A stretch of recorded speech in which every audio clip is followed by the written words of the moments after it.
Hello and welcome to the AgCulture Podcast, where we cultivate tomorrow by inspiring agripreneurs and ag innovators through real-life perspectives in agriculture. I'm Paul Windemuller, your host on this journey of exploration and growth.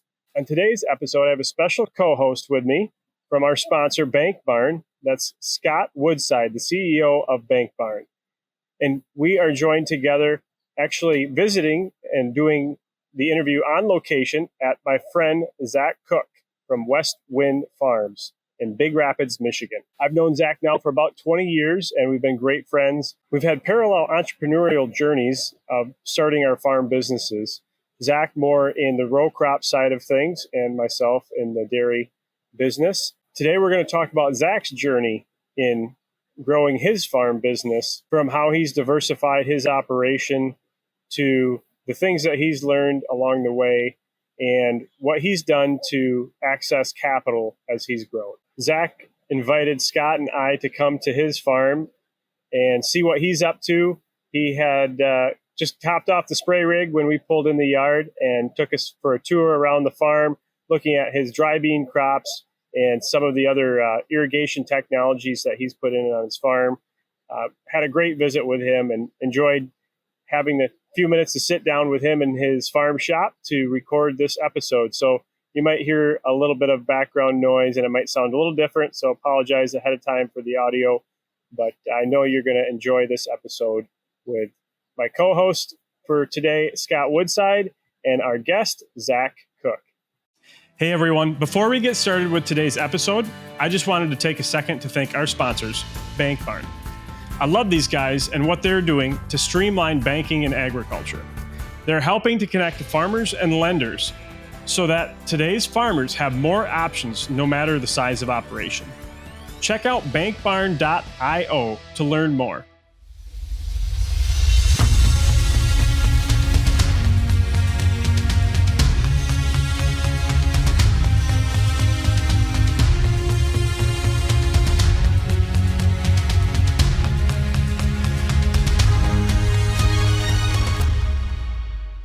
Welcome to the AgCulture Podcast. I'm Paul Windemuller, host, and I'm here today with my special co-host for the day, Scott Woodside from Bank Barn, and one of our sponsors. Thank you so much for being here today.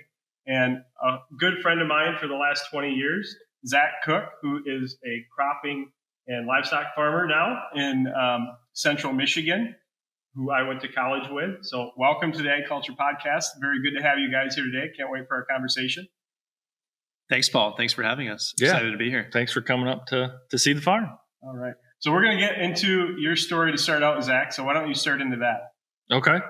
I grew up on a farm. It was just kind of a hobby farm. My dad taught at Ferris State University in electrical engineering. But he grew up over in the thumb of Michigan. His dad farmed over there for 50-some years. What did they farm? So they were cash crop, and they had animals as well. They milked cows, they had hogs. It was kind of the typical diversified farm. Yeah, they had sugar beets, dry beans, wheat, corn, oats, everything basically. Yep. So he went to college, and then when he got out of college, he moved up here to Big Rapids, got a job at Ferris State. And the farming was just kind of a hobby for him. He grew hay every year, a few acres of oats or wheat or something like that. And but I guess I got the bug, being around all that stuff, riding on a tractor, sleeping on a tractor, that sort of thing. So, and then I went to Michigan State, where we met. Funny story about this. Yeah, the first time I met Paul, we were in a church van on the way to church. And I'm sitting in the front seat, and he's sitting. It's a 15-passenger, so he's back a couple rows. And nursing a hangover. Could be. And, what was the first weekend of college? It was the first weekend of college, and so I was talking with the person sitting next to me. I don't even remember who it was, and they were asking what I was doing there. I said ag business, and then Paul from the back said, "Hey, I'm in ag business too." Yeah. Who are you? Who is this guy? And it just kind of went from there. That's how we met. Yeah, that's how we met. And at that point, you were like, "We're in to get back to the farm." You wanted to do. You were from a very conservative, old school area, right? This area that we're in today, sitting in the shop here. was traditionally just wheat and oats for the most part. Yeah, and pasture, hay, just, I don't know, our growing season is a bit shorter up here, and just kind of where we are, the Muskegon River runs right through Big Rapids, and we're kind of in a bowl right here, it seems like. So we're always a bit cooler. Our season's a bit shorter. Because even when it comes to growing corn, you go 10 miles east of here or north or south, they can grow probably 6-7 days more maturity corn hybrids than we can right here in our area. So it's kind of a specialized, I guess, area. Yeah, it's a microclimate. Right. Yeah, exactly. So, so then once I graduated college, I went to work in ag retail. I worked for Nutrien, which was crop production services then, for 5 years. And then I worked for LG Seeds as a district sales manager for them. And then came back to the farm full time here as of 3 years ago. So that's kind of my ultimate goal was always to come back to the farm full time. And that just kind of came full circle. So when we were at Michigan State looking at graduating, you had that dream of farming full time at that point. Where did you think you'd start out with the farm? What did it look like in your mind at that point, and then what's it really look like today? Yeah, so I guess in my mind, I thought it was just going to be a cash crop. I mean, row crops, that's kind of all I knew with some hay and that. I didn't really grow up with animals or anything, so I didn't want any part of that. But in my mind, I guess that's kind of what I wanted it to be. Plant in the spring, harvest in the fall, and go on vacation the rest of the year, just like a typical farmer does, right? But no, it's way different than that now. I mean, it's all seasons. We're a cash crop, so we grow corn and kidney beans and black beans and oats and wheat and hay.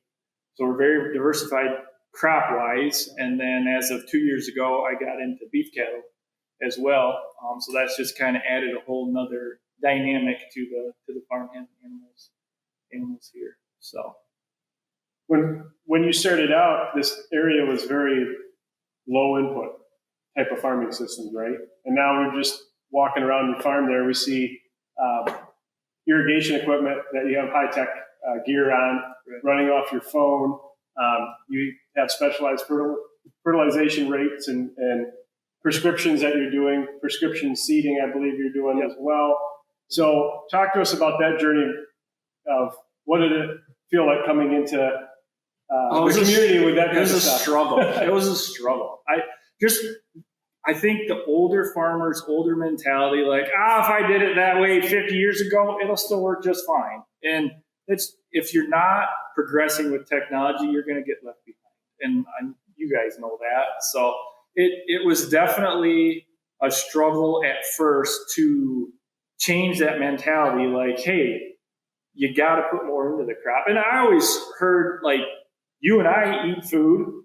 The crop is the same way. The crop's going to get hungry, so you might as well feed it. What a concept. Yeah. So, no, that's definitely been a really cool thing to see. And just working in the seed industry, selling to growers, able to see how other operations work and kind of help those guys with what I've been seeing working on our farm here. I can pass that on to the next guy and say, hey, this has been working for me. And it's really been cool to see, because a lot of the neighbors now, they'll stop and, hey, what did you do here? Why does this look so good? And I know we farmed some ground just outside of town here. It was a gravel pit across the road, and it just had brush growing up. And we started farming it about 10 years ago. I had 3 guys stop here. How did you ever get anything to grow on that ground? I've never seen anything grow on there. So just, I don't know, it's kind of a testament to kind of learning some more advanced stuff on fertility and that, going to school, I guess, and then I don't know, just kind of putting it to work. How much of it do you attribute to your schooling? How much of it do you attribute to the opportunity that you had to learn from other growers when you're selling stuff? And then how much do you attribute to technology investment? Oh, man. I guess from school, I did learn some, but I feel like I've learned... All those movies probably helped us somehow, right? It's more about networking to meet guys like that. Absolutely. And that's when comes down to physically learning that it takes this much NP and K in a corn plant, okay, that's one part. But to know this, and this to make the crop better, it's way more learning being out in the industry, networking with other guys, saying, hey, this worked for me, this did not work for me, and just being able to separate those things and know, like, hey, I'm not going to waste my money on that because this guy's already said that it doesn't work very well. So I think that's a huge part of it. It's the networking aspect for sure. For sure. You know, on the technology aspect, what do you look at in order to really figure out if you're going to invest in the technology? For me, it's number one is efficiency. Is it going to make me more efficient? And then what does that mean to you? How do you define efficiency in your operation? In my operation, will it get me home faster to see my family more? Because I'm the only one full time at the farm. So if I can do something that can give me an hour back to be home with my kids and wife, I'd rather do that. Yeah, exactly. Yep. Exactly. Yep. And then a payback aspect of it too. I mean, I'm not going to spend thousands and thousands of dollars. If it's going to take me 30 years to pay back an investment, I'm not going to do something like that. What is your typical time horizon for the payback? I like to see 5 to 7 years. 5 to 7 years. If I can get it paid back by then, that seems like a pretty positive investment. Yep. Absolutely. Yep. Makes sense. Yeah. I want to go back just for a second. So we talked about the traditional nature historically of farming in a specific region. Mm-hmm. It must have taken quite a bit of courage, right? And now you have people asking you like, "Hey, Zach, what are you doing here? This is really cool." Kind of learning now from you. But how did you summon that courage to go out and do something different? But there's risk in that. Yeah, so let's talk about that. I guess honestly, I got a lot from this guy. Talking about mobile milking. Yes. Like some of the my ideas were like way up here. Yours were like here. So it actually looked like like the excitement that Paul had for farming, like it's contagious. It's infectious. Yeah, absolutely. And just talking with him about like, hey, try new things, that sort of thing. That's kind of what encouraged me. Like, why not? Because we started doing no-till. Quite a bit of no-till here probably 8 years ago or so. And nobody did no-till around here. And the first couple of years, everybody was like, you're insane. Now they're all, hey, we're going to try some no-till. What do you suggest? What should we do? Yeah. So, and I guess on the no-till side, I was very hesitant, but there's a neighbor just east of us here, about 3 miles. In the neighborhood, he was definitely the first one on the bandwagon for no-till. And the first year I tried it, I called him. I'm like, are you sure this is going to work? He's like, yep, just go for it. You'll be fine. You'll be fine. So after that, it's kind of like, okay, this will work. This will work. And now that we're doing it, it seems to be more guys are trying it. Because with our sandy soils, it's a no-brainer to no-till with keeping moisture in the soil and that.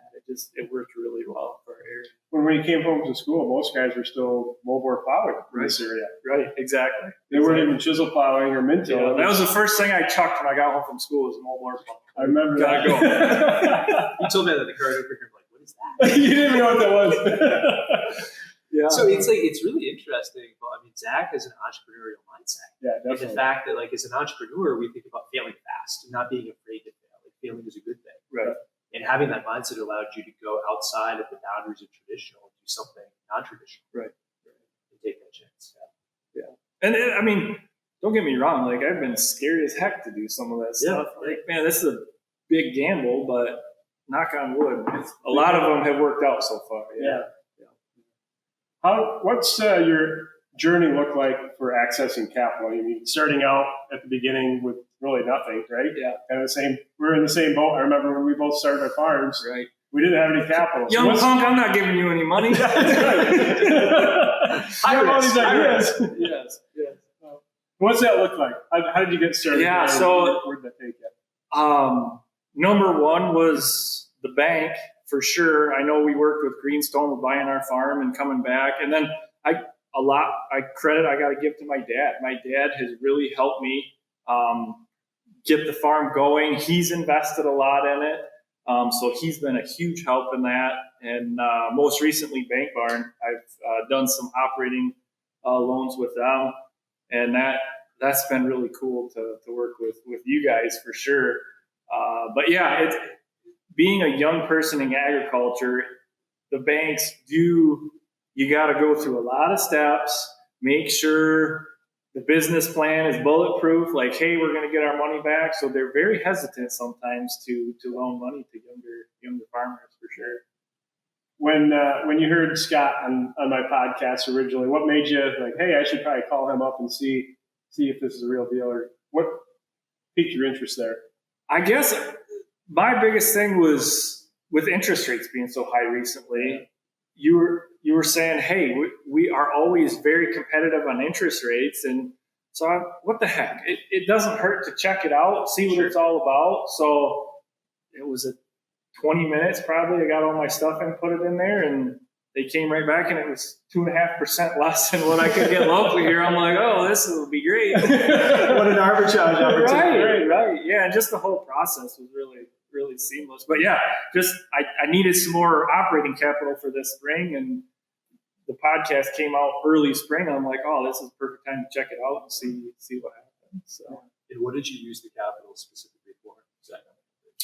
So number one was like fertilizer seed for crops, and then cattle, putting fence up for cattle. That was my other use for it. So, yeah. And talk a little bit about the cattle. Why did you bring the cattle back to the farm? So I've been reading a lot more about regenerative ag. I know you've had regenerative guys on the podcast, and just the synchrony with having animals and pasture and being able to utilize nutrients on the farm.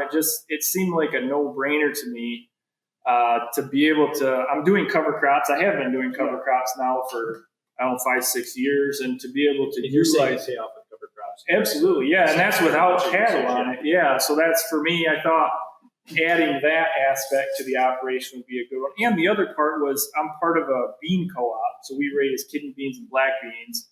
And beans being a protein, I figured cattle would be another source of protein to be able, in one of those markets, it seems like a good place to be because people need protein, and that's a really interesting hedging strategy, yeah. Right? So obviously the growth of plant-based, right, and leveraging plant-based protein, but then also a more natural, local, fresher animal protein as well. Yeah, exactly. Cater to more of the luxury consumer. Yep, and you've been able to market that pretty much all locally. Yeah. Yep, exactly. Yeah, and I was very fortunate. I had a neighbor here that was wanting to kind of phase himself out of beef cattle, and it was just a really smooth transition. He's been a huge help. Even on the capital side, he's helped me out with some capital stuff, and it's just been really nice. He's been teaching me about stuff, and I've just learned a whole bunch about that, and it's just been a really smooth transition for sure. How did you come about those type of relationships? Was it just being a neighbor, or what? I guess for me, in my operation, the collaboration that I've had with other people was helped me survive and build my business. So talk a little bit about that. For me, it was just being a neighbor. I know for him, I've done a bunch of custom planting and spraying over the last few years. And then another guy I rent pasture from, he was kind of the ones that I guess had his eye on me once I started expanding the operation and making all this stuff work. He came to me when he was done and said, I really like what you're doing. Will you come farm my ground? So just, that relationship is key when it comes to that stuff, for sure. Yeah, for sure.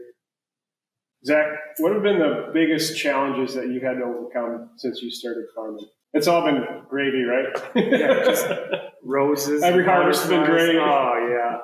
Every planting season's been great. Man, I guess 2019 sticks out in my mind. It was a wet spring, it was a super dry summer, and it was a wet fall. And that, oh man, I never want to have one of those again. It was a struggle to get the crop planted, and then it didn't grow during the season, and then we went to try and get the crop, and then it rained every third day, all of October and November. So yeah, we were harvesting kidney beans the first part of December with not how we should have been harvesting them. I know the guy that manages our bean plant was just like, why are you bringing me this? Like, what's going on here? Yeah. So no, I and just, I don't know, the naysayers, I think, like people that look at you and think like, I'm 35, 37 now, and you're a farmer, you're not going to succeed. You're doing all this new stuff, that's not going to work. That sort of thing. I think that really wears on me sometimes. And it is a bad year, it probably wears more. Right. Because then they really come out of the woodwork. Yeah, exactly. I told you so, gotcha. Yeah, exactly. Yeah, and just the stress of, I mean, there's just a lot of moving parts to the operation, and everybody has those days where 27 things break, and it's like, it's just stuff like that. Just, it can wear on you sometimes, for sure. But I don't know. I'm thankful I have an amazing wife at home that kind of keeps all the wheels on the bus 99.9% of the time. So yeah, it's I don't know. She's a huge encourager for sure. And my parents are huge encouragers. My brother's a huge encourager. Paul's a huge encourager. Just like, yep, you got it. Keep going. It'll be good. So yeah. What advice would you give to anyone that's looking at starting a business in agriculture, or especially a farm operation in agriculture? We kind of didn't have very many people when we were younger, right, saying, yeah, go into it, go do it. I know there wasn't a lot of people behind me saying you need to go into farming. Right. But what would you say if you had somebody come up to you today and ask? Man, I would say latch on to somebody that's willing to teach you.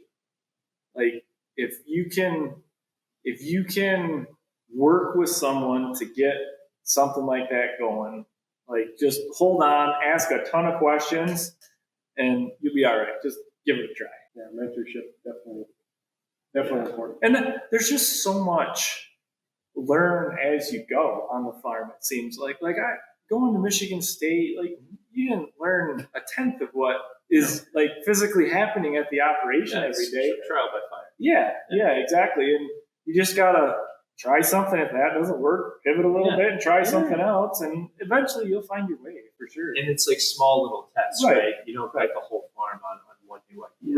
Right. Test a few things, Yep. one at a time.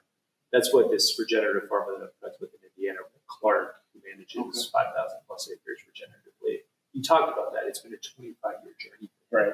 But it's like I just try something a little bit different one year. And if it works, then I expand it the next year. If it doesn't, toss it, try something new. Right. But it's like these little incremental changes, and then you build out like this master program. Right.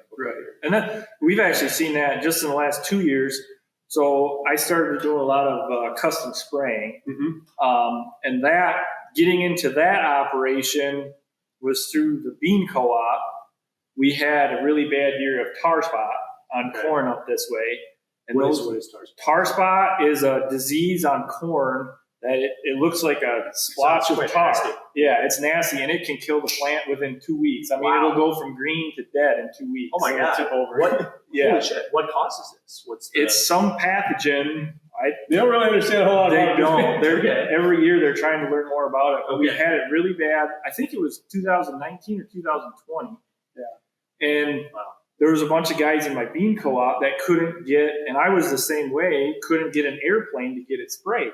Okay. And we ended up losing 70 bushel to the acre of corn that year on our irrigated acres. Holy shit. So I'm like, I got to do something different. Yeah. So I found a Haggy, which is a tall sprayer I can get through Tesla corn to spray, but it was a 4-year-old sprayer. I couldn't make the payment on it. So I went to these guys at the bean co-op. Hey, if I get this machine, will you give me some acres? Absolutely. Get it bought. Whatever you need, we'll do. So I ended up buying it. Now that's turned into, I'm doing about anywhere from 3,000 to 5,000 acres for those guys every year. And then that has changed how I do my nitrogen on my corn when I side dress. So with that machine, I have Y drops, which I can get in the season later to put nitrogen on, because with side dressing with a regular basic coulter cart like they've done for ages, I'm trying to do that right at the same time we're trying to plant dry beans. And again, back to a time thing, I didn't have time to do that. So now with that machine, I have wide drop, so I can get in the corn later. So I can plant my dry beans, and then I can side dress my corn. So little things like that can make a huge difference. Yeah. And you've had, going back to some of the other practices that you've changed versus what most people did around here, you have used things to build up the organic matter and build up your soil, like using turkey litter, which a lot of people that are in your situation probably wouldn't invest in originally. Right. So what's your thought process on that? Because that's really more of a long-term investment, isn't it? Yeah, absolutely. People always ask, what kind of soil do you farm? Go to Lake Michigan, go to the beach. That's what I found. And just the nutrient holding capacity of that soil is not great. So you have to try and build the soil as you're moving along. And the best way I could come up with, unless we had a 10,000 cow dairy 3 miles down the road, okay. But we don't have that in this area. So that was my next best option, was to get the litter to start building some of that stuff in our soils. And we're seeing a huge difference. Now this is year number 4 with it on our acres. So it's fairly new, but we're seeing huge improvements on some of that more marginal ground. Now we're seeing those higher end yields on that more marginal ground. So with that, are you really tracking a lot of data points, or is it more observational? No, it's data points. So we use the Climate Corporation to track all of our stuff. So planting, spraying, harvesting, all that we track through there. So we're knowing yields, and then we grid sample every third year our ground. So then we're matching up those yields to our soil types and what we're applying to it. So it's definitely, we're keeping track of those kind of base levels of where we were, and we're definitely seeing improvements on some of that. Just because, again, back to the older mentality, and it's not a negative thing, but just older farmers. Just a traditional mentality. A traditional mentality, exactly. A lot of these new pieces of ground that we're farming are low on a lot of these things, and that you just can't get production out of. I mean, your ground has to be in tip-top shape to get those high-level yields. Yeah. And that's kind of what I focused on the last, I would say, 5 years for sure, is to try and get all those soils back up to tip-top shape, so then we're maximizing every acre that we're going across. Because at the end of the day, I don't want to be tired and hungry. That's just not what I want to do. So if I can cover less acres and do a better job of it, I mean, that's bottom line for me. It's more of a high input, high output. Yeah, exactly. Exactly. Yeah. What does the future look like for the operations, Zach? Typically you think of a business and say, well, I can scale and get bigger, and achieve better economies of scale, or I can differentiate my business, or do something, that's kind of in between. Yeah. What do you see as a strategy for business? I guess differentiation for sure, and that was part of the beef decision of the operation. And then we have a lot of competition in this area from big growers. And I want to be able to do a better job on the acres that we own and that we currently farm, just so I'm not having to drive 50 miles to farm ground. If I can do a better job on the acres that I have here close, I mean, end of the day, that's still going to be a better situation. Sure. So, and then moving forward, I've got 3 kids that are growing up. Lord willing, hopefully one of them will want to come to the operation in the future, but for the time being, I don't know. We're just going to continue to improve on what we're doing, hopefully, and keep the ball moving forward. You want to talk a little bit about your irrigation? There's not, outside of the potato ground in this area, there's not many crop fields that are irrigated. How are you using water here, and what were the big reasons for investing in that, in the area where you don't typically see? For me, it was just a payback. I know we talked earlier, 5 to 7 year payback on investment. That's what we're seeing with our sandy soils that we farm. If we can push that envelope, because water always seems to be the limiting factor for us. So that's why I figured if I can invest in the irrigation, we're going to push it, and we have them set up. We can fertigate. So we're spoon feeding that crop later in the season, so then we can see those top end yields. Yep. And this last pivot we put in, we got 3.5 year payback on it. So it definitely is worth doing. It's just, that's the other aspect to kind of the traditional mentality is a lot of these landowners don't necessarily want to sign a long-term lease to be able to make that investment. So that's been kind of a hurdle too over the last few years. Just getting a long-term lease with an owner can be a challenge sometimes. Talk a little bit about, so continuing to differentiate the business. How is finance going to play a role in that? You know, we know a lot of traditional lenders, when you ask them about regenerative agriculture, it's from blank stares. And doing this and that, and it's different. They're like, whoa. That's, what does a balance sheet look like? Let's see the income statement. How does creative finance play a role, or more, accessible finance in the future of this one?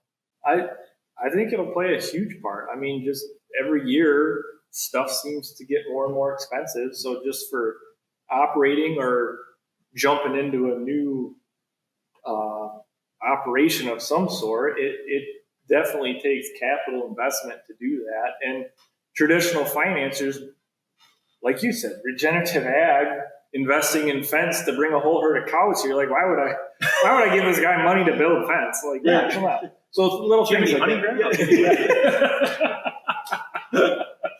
Right. Shout out to Greenstone. Yeah. So no, that's. I think it's going to play a huge role in the next. I would say for my operation, definitely in the next 10 to 15 years. I mean, that's going to be a huge role, is to have that operating capital. Well, a lot of what I've run into, and I know you've mentioned it too, is the investment you might want to do. It's a large enough dollar amount that you don't want to cash flow it. But a bank, or traditional banks that we go to build a barn or to buy land, they don't really want to spend all that time and money underwriting something that's going to be on their books really small.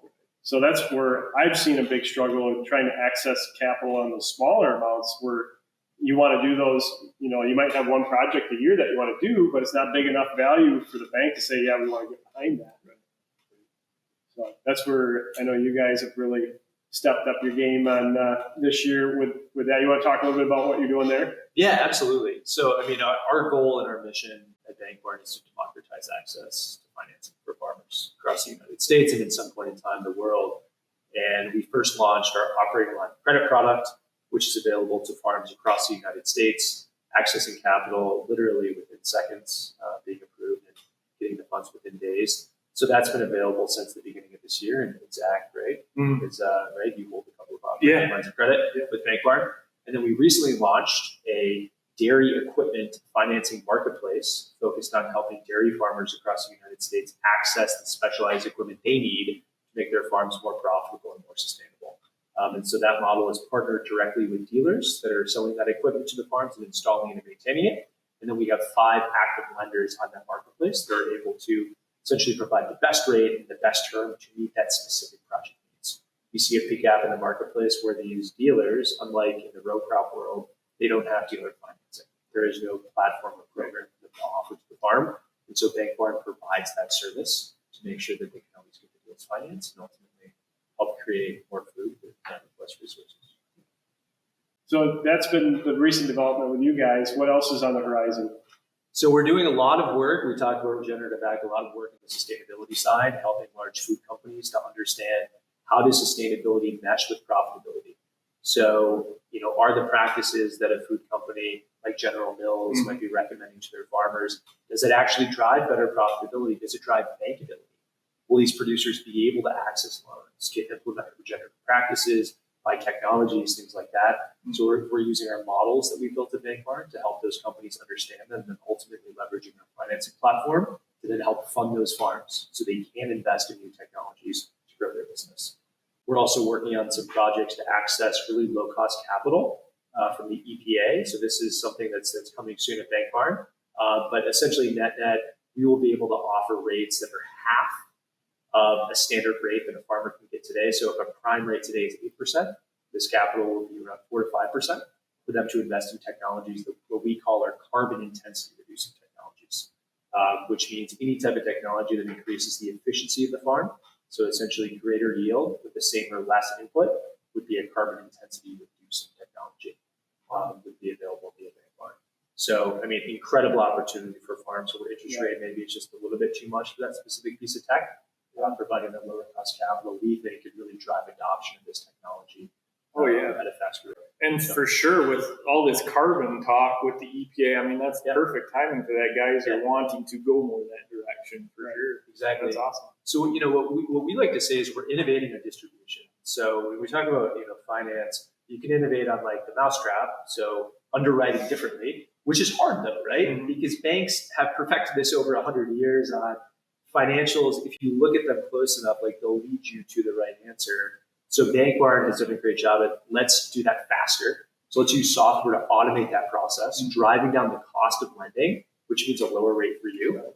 And then the second part is how do we then partner with the folks that are actually selling things to farmers to make that process more efficient and ultimately to leverage our software to get the sand out of the gears, reduce the friction of those businesses so that they can sell faster, more efficiently, better rates and better deals to farmers, and farmers get access to that tech quicker to make their businesses more profitable. There's no reason it should take a farm 5 months to implement a waiter system up right? It's crazy. So if they would have had that tech 5 months previously, we would see 5 months greater profitability and efficiency gains. So how do we speed things up? Yeah, that's definitely needed in the industry for sure. Yeah, it's been an area of the industry that hasn't really innovated much up until now. I mean, and they haven't operates the same way as 100 years ago, right? Yeah, we're kind of pushing the envelope, and we really, appreciate obviously some of our early adopters and providing feedback, right, and saying, hey, this is what worked, this is maybe what needs to be fixed. It's the design partners, it's the advisors like Paul that really help us steer startups, at the beginning, help them make the critical decisions to perfect the product in the marketplace. Right. Zach, what do you see as the next thing for you here? I know you told us long term, kind of what path you're going down, but what's that next thing that you're working on? That is it a diversification into another crop type, another animal type? Is it a direct market facility? Is it a new piece of equipment? You talked about the cow goal, right? To get yeah. So that's kind of where I'm headed for. I got 40 now. I want to get to that 100 head of breeding cows, and then we're doing direct to market beef. And I guess eventually I'd like to set up a store right here at the farm. Like I told you guys, we'll be moving back here to the farm here shortly. So once I'm here, I guess I'd like to set up something like that just so people can pop in and get what they need, being so close to town. So that's great. Yeah. How have you built up the market for the beef? Obviously, natural local beef is probably very much in demand. How do you build that out as you grow the herd? I think there'll be more marketing. I know social media plays a huge role with people, so I think that'll be an integral part of that growth. And we didn't do it this year, but I'm hoping to next year. We have a local farmers market I hope to get set up. But again, we got to go through a bunch of licensing and stuff to get set up to sell there. But I'm hoping for next summer we'll be able to get to the farmers market and be able to sell there too. I guess those would be the two big things. But word of mouth just travels great. I mean, my wife owns a gymnastics gym, and they've told people, "Hey, we got cow beef." And, word travels fast. You got to feed the athletes. Right. Yeah. That's right. Exactly. They all need protein. Right. High quality protein. Yeah. That's right. So word of mouth is huge. Yeah. How do you manage and measure the financial performance of the operation in terms of your financials and doing the books and making sure you get a read on profitability? So I pretty much manage all that myself. Okay. Again, from Paul, spreadsheets. Let's learn a spreadsheet, and the spreadsheet wizard. Yes, I do like the spreadsheets. Yes, and do you have a specific accounting software you use? I don't. It's all through Excel that I'm using, and I sit down about quarterly, I would say, and just kind of go through everything, see where everything's at, and just kind of make tweaks from there where I need to head. But the operation is getting to a size too where I need to start it's a lot for me to manage that aspect along with everything. So I see in the next 12 to 18 months to have an accountant to be able to give me more detailed stuff and help me move the ball on that too. Yeah. I know for both you, well, for all three of us, our families are really important to us. How do you see involving your kids as they get older in the operation? What are some of the steps that you're taking now as they're growing to keep them involved? So the biggest one, so we do a lot of small square bales of straw every year. We do about 12 to 15,000 small square bales every year.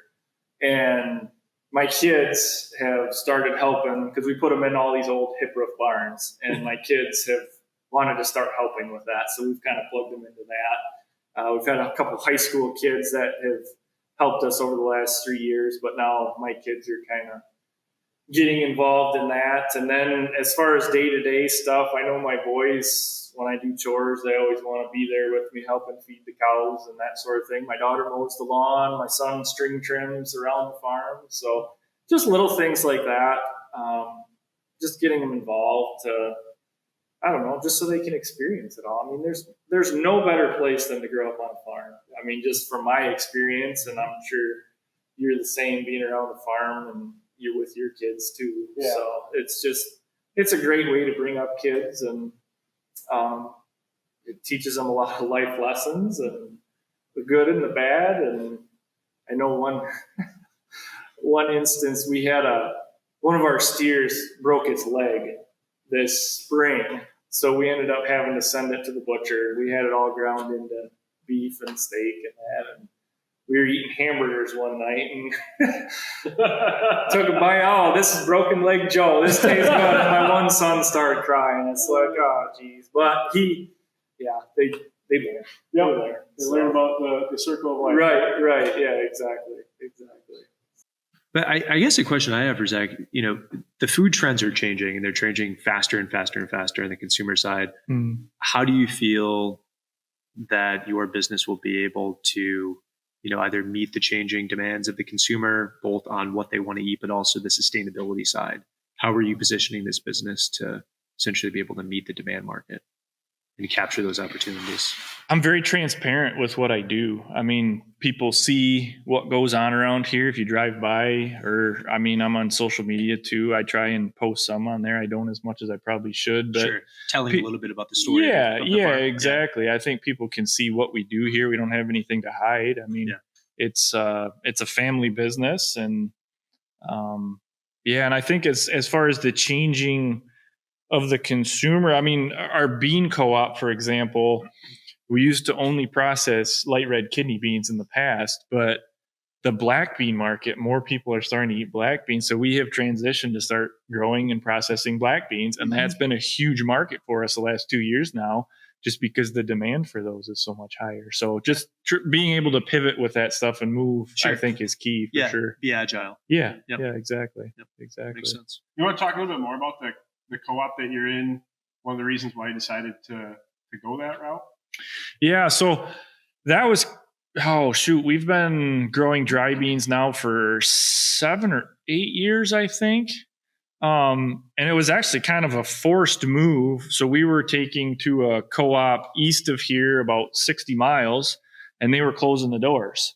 So we still wanted to grow dry beans because it worked really great in our rotation. So I knew of this co-op to the south of us, and I went and talked with the guys. Hey, this other one's closing up. Would you be willing to take our farm on? And they agreed to it.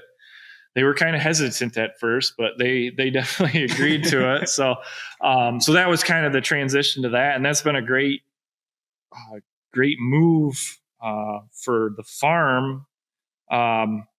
It's 10 different growers that are all part of the co-op, and we all get along really well. And like I said, with kind of moving to black beans now, it has kind of changed the dynamic a little bit, but it's been a good opportunity for us being able to own part of it and kind of be able to choose where our stuff goes and stuff like that. What type of involvement do you have in that on a regular basis? So I'm the secretary on the board. Okay. So I have to sit on the board. Yeah, I sit on the board. So I got to be at all the board meetings, and Which on top of that, whenever we're bringing on new growers, old growers are leaving, I'm involved with share sales and stuff like that. So, kind of all aspects of it, I guess I'm involved in. But we have a manager there that runs it full time, and then we just kind of show up for meetings and we're on the phone a lot. But outside of that, that's about it, I guess. That's great. Yeah. So. Well, Zach, thank you so much for hosting Scott and I at your farm. Yeah, you bet. It's been fun, and you've been an inspiration to me as we've been friends for 20 years almost. To see you and what you've done with your business and how you've made it work and made it successful, and as you continue to grow it and make it successful, and sharing the lessons that you've learned along the way with our audience. Appreciate that, and thank you, Scott and Bank Barn, for what you do and how you try and fill a niche in the market that's really needed. And also for your co-hosting skills. It's a lot more fun to co-host than it is to do it solo. So thank you for that. And proud sponsors of the AgCulture Podcast. That's right. So we, as Bank Barn, we're here to serve the farming community. So if you're a farmer that's interested in what we can offer, if you're an equipment dealer, if you are a financial institution, please reach out, bankbarn.io, get in touch with me to have a conversation about how we can support growing your business efficiently. Awesome. Thanks, Scott.